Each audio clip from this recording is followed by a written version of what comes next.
At 2:07 a.m., Mara saw her own reflection blink. Before she did, she froze. Her eyes stayed open, but the reflection blinked again. Slow, delayed, like it was deciding something. The bathroom light flickered. The mirror didn't match her anymore. It leaned slightly, even though she didn't move. Then it smiled. Not wide, not fast, just enough. Wrong. Black smoke leaked from its eyes. Thick, heavy, like it was breathing out something alive. Mara stepped back, but the reflection didn't. It stayed close. Too close. And then it whispered, "You didn't save him." A pause. Closer now. You brought him back. The mirror cracked. A thin line across the glass. But there was no sound, no static, no impact, only static, low, buzzing, like an open radio channel. Mara turned, stumbling out of the bathroom, heart racing, and stopped. Evan was sitting in the... He said quietly, without turning, "Do you remember hide and seek?" She didn't answer. Her eyes were fixed on him, waiting. He kept staring at the wall. "You always won." Pause. A slow inhale. "Because you were alive." The words landed wrong. Not sad, not angry, just stated, like a fact. Mara's chest tightened. She stepped closer,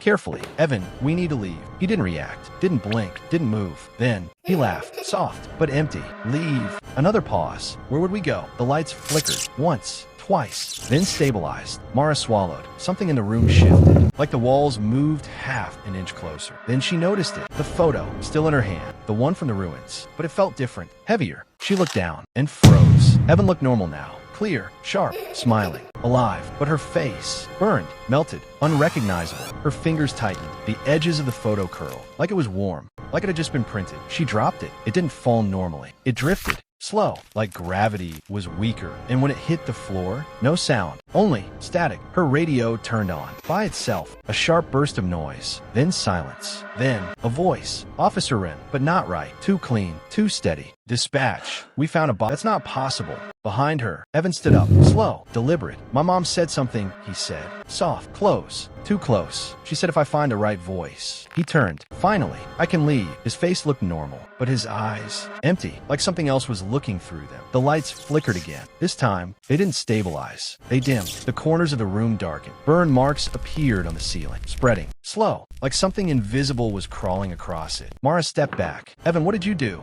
He tilted his head, smiling, just slightly off. "I didn't do anything." Pause. She did. The front door creaked open. No wind, no footsteps, no sado, but something entered. The temperature dropped instantly. Mara's breath became visible. Her ears rang, like pressure building. She couldn't move. Her body locked. A presence behind her, closer than it should be. A voice, raspy, dry, right next to her ear. "Now." A burned hand touched her shoulder. Cold, too cold. "Tell them what happened." Her skin cracked, fine lines spreading across her arms. Ash falling, slow, silent. Her apartment blurred, edges melting, walls fading, and then gone. She was standing in mud, rain pouring down, heavy, sharp, police lights flashing, red, blue, but there was no house. Just a foundation, broken stone, wet ground. Mara tried to scream, but no sound came out. Only static. Her voice, distorted, broadcasting. "Dispatch. I think she found me." She looked down. Her body wasn't there. No hands, no feet, no form. Just presence. Like she existed everywhere at once. A frequency,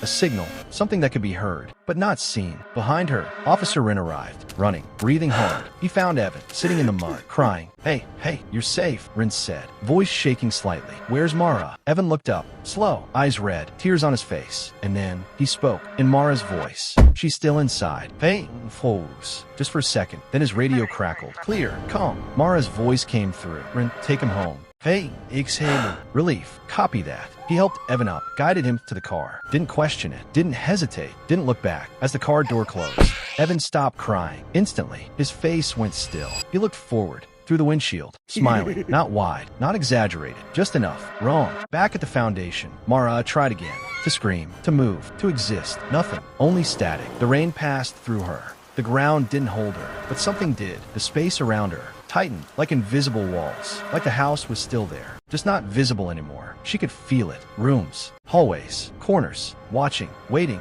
and then her phone rang. But she didn't have a phone. Still, it rang, loud, sharp. 2:07 a.m. Unknown number. She answered, without touching anything, only breathing. Vet, close, familia, too familiar. Then, a whisper, her voice, but not hers. I think, a pause, longer than it should be. She found me. Silence. Then, another voice layered under it. Faint, almost hidden. Evan, laughing, very quietly. Wait, did you hear it?